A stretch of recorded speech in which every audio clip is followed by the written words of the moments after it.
Il semblerait que la prière soit source de longévité et de bien-être intérieur. D'ailleurs, certains scientifiques se penchent sur ce phénomène qui est la prière, sans vraiment en comprendre les mécanismes. Mais qu'est-ce donc que la prière? Sans être une thérapie en tant que telle, il est indéniable que la prière peut avoir de véritables effets thérapeutiques, au-delà des connotations spirituelles ou religieuses. On peut affirmer au moins deux choses sur la prière, lorsqu'on la considère comme une modalité thérapeutique. En un, elle a des effets positifs observables et mesurables sur la santé. On ne comprend pas, en deux, très bien quels sont les mécanismes qui entraînent ces effets. Bien sûr, ces affirmations exigent certaines nuances. Les études sur les effets spécifiques de la prière sont relativement peu nombreuses, mais certaines ont démontré des résultats positifs.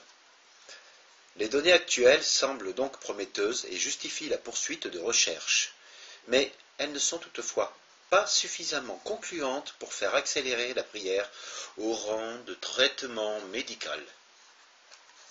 Beaucoup de chercheurs sceptiques affirmaient toutefois jusqu'à tout récemment qu'en l'absence d'explications rationnelles permettant de comprendre comment agirait la prière, on avait affaire au mieux à des effets placebo, au pire à des fraudes. Ce point de vue prévaut toutefois de moins en moins. Les scientifiques sont toutefois peu enclins à envisager des explications qui fassent l'appel à des notions comme la spiritualité. Sans nier l'existence de tels phénomènes, ni même leur influence réelle sur la santé, ils préfèrent généralement exclure ces notions de leur champ d'investigation. En ce qui concerne la pratique religieuse, les données sont peu concluantes. De nombreuses synthèses d'études et de méta-analyses établissent un lien clair entre la pratique religieuse et la santé. Cela a d'ailleurs mené à la création d'un nouveau champ d'études, l'épidémiologie de la religion. Ainsi, deux études ayant porté sur des dizaines de milliers d'Américains ont établi un lien clair entre la pratique religieuse et l'espérance de vie. Les chercheurs ont constaté que les gens qui ne s'adonnaient à aucune pratique religieuse avaient presque 2 fois plus de risques de mourir dans les 8 prochaines années que ceux qui pratiquent plus d'une fois par semaine. Les chercheurs se demandent toutefois dans quelle mesure ces bénéfices sont attribuables à la pratique religieuse, comme telle ou au mode de vie, santé, qui est souvent associé. En effet, les personnes qui ont une vie religieuse active auraient bien plus tendance à manger des fruits et des légumes, à bien déjeuner, à faire de l'exercice, à dormir au moins 7 heures par nuit et à porter la ceinture de sécurité. Ils auraient aussi moins de comportements à risque en ce qui concerne le tabagisme, la consommation d'alcool et la sexualité, pour citer quelques exemples. De plus, la pratique religieuse permet souvent de nourrir des relations sociales, ce qui est un facteur propice à la santé. En effet, certains chercheurs ont émis l'hypothèse que la religion et la spiritualité, en donnant un sens à la vie et en procurant un sentiment de maîtrise accrue, permettraient d'affronter plus efficacement le stress, la maladie, ainsi que les difficultés. Les effets observables de la prière. Plusieurs synthèses de recherche et méta-analyses, ainsi que 2 études épidémiologiques portant chacune sur près de 4000 personnes sur une période de 6 ans, tendent à démontrer un lien direct entre la pratique spirituelle, personnelle ou dans un cadre formel, d'une part, et d'une meilleure santé ou une plus grande longévité d'autre part. Selon le docteur Larry Dossey, un des chercheurs les plus réputés du domaine, les conclusions des recherches ne font aucun doute. La religion et la spiritualité sont excellentes, autant pour la santé en général que pour les problèmes particuliers comme les troubles cardiaques, l'hypertension, le cancer, les problèmes digestifs, etc., etc. En ce qui concerne les vertus de la prière, en particulier, plusieurs synthèses d'études concluent que malgré beaucoup d'imperfections méthodologiques, elles tendraient à démontrer les effets bénéfiques de la prière pour certaines maladies, dont les problèmes cardiaques. Beaucoup d'experts demeurent sceptiques devant ces résultats. C'est notamment le cas du docteur Richard Sloan, psychiatre et professeur à l'Université Columbia de New York. Selon lui, les études sur la prière par intercession manquent de rigueur et présentent d'importantes lacunes méthodologiques. De plus, il considère que la médecine outrepasse sa sphère d'activité quand elle se mêle de spiritualité. Même s'il admet que pour beaucoup de personnes, la religion apporte un réconfort quand la maladie frappe, cela ne signifie pas pour autant que la médecine devrait considérer la pratique religieuse comme un traitement complémentaire. C'est également l'avis du professeur en philosophie Derek Turner, pour qui le fait d'étudier la prière à distance comme s'il s'agissait d'un médicament est un non-sens éthique méthodologique. Il déplore que plusieurs études sur le sujet aient été conduites sans l'obtention d'un consentement éclairé des participants, faisant ainsi abstraction du droit fondamental des gens de se retirer de tels projets. Cet auteur soulève également de nombreuses questions, comme le fait que rien n'empêche les participants de recevoir des prières de leurs proches ou que des groupes de prière décident de prier également pour les participants du groupe témoin. Il termine en mentionnant que les études portant sur la prière à distance ne font finalement que produire des tensions ancestrales entre science et religion. Des effets possibles ou négatifs. La pratique de la religion pourrait aussi voir des effets pervers. Voici quelques-unes des conclusions auxquelles en sont venus les chercheurs après avoir recensé des études à ce sujet. Les mécanismes d'explication. Des facteurs psychosociaux ou l'effet placebo peuvent expliquer certains des effets de la pratique religieuse. Ce n'est toutefois pas le cas pour la prière par l'intercession. Selon le docteur Dale Matthew, dans le cas des études à double insu sur la prière à distance, même quand on élimine toutes les variables confondantes, l'âge, l'état de santé préalable, les facteurs sociaux, etc., les conclusions demeurent et ne peuvent être expliquées uniquement par la science classique. Rien dans la science médicale actuelle ne peut expliquer pourquoi des gens qui ont prié obtiendraient des résultats différents des autres.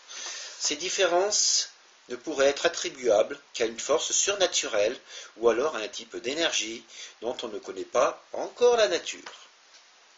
Le docteur Harold Koenig, qui a publié plusieurs études sur la prière et la religiosité, admet qu'on peut être tenté de croire que leurs conséquences sur la santé ne dépendent pas que du soutien social, du mode de vie ou de l'effet méditatif. Il y aurait autre chose. Les croyants diront que c'est l'intervention de Dieu. Les scientifiques diront qu'il s'agit de quelque chose qu'on ne peut pas expliquer pour le moment, voire certaines des hypothèses qui se profilent à l'horizon. Ça, c'est typique aux scientifiques. Tant qu'ils n'ont pas prouvé par la science, on met le doute sur Dieu. La psychoneuroimmunologie, cette science qui a vu le jour il y a tout juste 25 ans, étudie l'interdépendance entre le corps et l'esprit, entre la biologie et les pensées. Déjà en 2000, des chercheurs affirmaient, à partir d'une recension de recherche expérimentale et clinique, qu'ils étaient désormais certains que le corps et l'esprit s'influent mutuellement, que ce soit pour tendre vers la santé ou la maladie. D'autre part, il est reconnu scientifiquement qu'en dirigeant des pensées avec des intentions précises, on peut jouer sur des systèmes aléatoires, simples, même si les effets mesurés sont très faibles. Selon certains chercheurs, si l'on pouvait démontrer que des pensées dirigées intentionnellement, peu importe la distance, avaient une influence sur la guérison, cela impliquerait que les êtres humains sont beaucoup plus reliés entre eux et responsables les uns des autres qu'on ne l'aurait cru jusqu'à présent. Si ces liens existent, proviendraient-ils de Dieu, de la conscience, de l'amour, des électrons ou d'une combinaison de tout cela? Des chercheurs futurs y répondront peut-être. Des chercheurs futurs, hein. Et Dieu dans tout ça? Il y a quelques années, par l'intermédiaire de la revue Archive of Internal Medicine de l'American Medical Association, plusieurs spécialistes se sont penchés sur l'opportunité de tenir compte d'une dimension divine dans les recherches scientifiques sur la prière. Certains considéraient que la prière implique une relation directe entre les humains et une réalité transcendante hors du cadre de la nature et que par conséquent, la science qui étudie la nature ne devrait pas s'en préoccuper. D'autres affirment que si la prière fait intervenir un élément divin doté de sa sagesse et de ses intentions propres, la science, ne pouvant contrôler cette variable, devrait se retirer de ce champ d'investigation. Les médecins devraient-ils parler de spiritualité avec leurs patients? Ça, c'est la question. Même si selon les sondages américains, plus de 80% des gens croient que la prière ou un contact avec Dieu peut avoir un effet thérapeutique et que près de 70% des médecins disent que les patients leur font des demandes de nature religieuse en phase terminale, seulement 10% des médecins s'informeraient des pratiques ou des croyances spirituelles de leurs patients. À cet égard, une étude a conclu qu'en fonction des données scientifiques qui établissent un lien entre la pratique religieuse et la santé du besoin d'établir un contact plus humain entre les médecins et leurs patients, il est important pour les praticiens de la santé d'aborder les questions de religion et de spiritualité avec leurs patients de façon respectueuse, avec intégrité et dignité. C'est d'ailleurs ce que réclament de plus en plus de patients qui y voient entre autres une façon d'humaniser leurs soins. Un chercheur australien, après s'être penché à fond sur la question en 2007, a conclu que, en 1, les plus récentes études démontrent que l'importance d'inclure dans la pratique clinique des préoccupations spirituelles et religieuses des patients. Sinon, on risque de passer à côté d'éléments déterminants pour leur guérison, ainsi que pour leur bien-être. En 2, quand ils se préoccupent de la dimension spirituelle de leurs patients, les intervenants de la santé démontrent leur intérêt pour la personne tout entière. Cela peut améliorer la relation patient-intervenant et ainsi accroître l'effet des traitements. En 3, les professionnels de la santé ne devraient toutefois pas prescrire de pratiques religieuses ou faire la promotion de leurs propres croyances. Pour des consultations en profondeur, ils devraient pouvoir diriger leurs patients vers les personnes, ressources appropriées. En 4, les médecins pourraient inclure dans le bilan de santé de leurs patients des questions pour connaître leur histoire spirituelle. Voici les 4 questions proposées par un comité de l'American College of Physicians, le collège des médecins américains.